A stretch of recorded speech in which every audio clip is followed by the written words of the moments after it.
Shifting focus to China now, the second largest economy in the world has been battling severe challenges in recent years.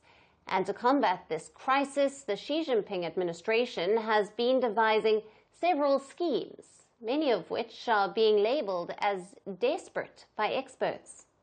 In the latest, to take pressure off the country's slowing economy, China is now betting on microwaves and other kitchen appliances. Under the scheme, Chinese citizens can avail state-sponsored discounts up to 20% when they exchange old appliances for brand new rice cookers, microwaves, dishwashers, and water purifiers.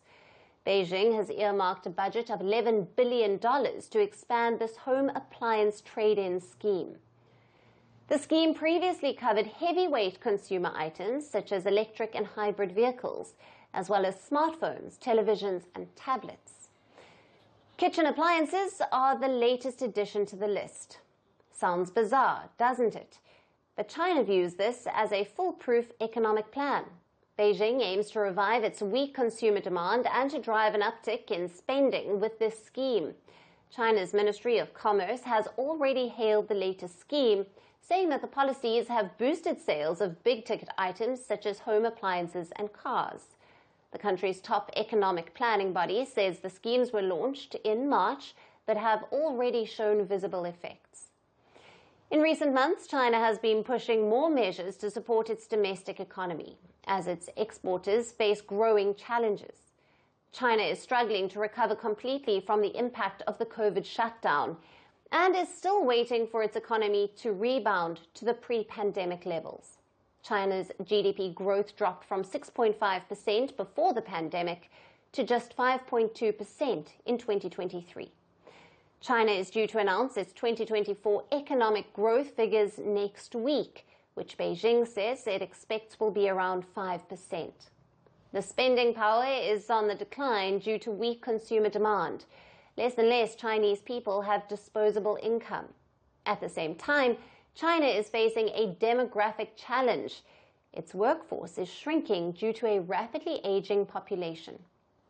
The impact of China's COVID-19 restrictions also coincided with a staggering real estate crisis that led to the wealth loss of over $18 trillion. The real estate decline cost China millions of jobs, hidden state debts, and loss of demand for products such as steel.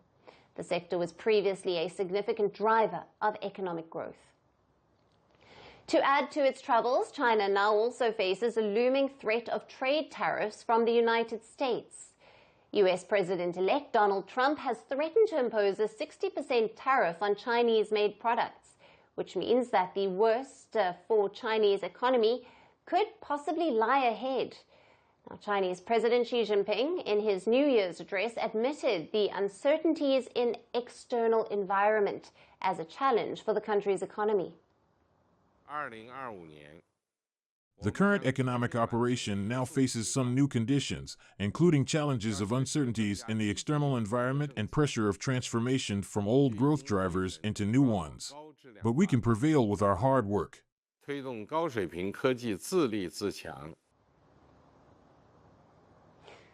China's economy is already burdened by multiple woes, and with Donald Trump back at the White House, those woes could turn into a full-blown crisis. The question remains, is Xi Jinping's China prepared for what is yet to come? From breaking news to the day's biggest controversies, shedding light on the world's top headlines, detailed analysis on the stories that matter the most to you. Catch it all on Spotlight at 6 p.m. India time and 12:30 GMT, only on Firstpost.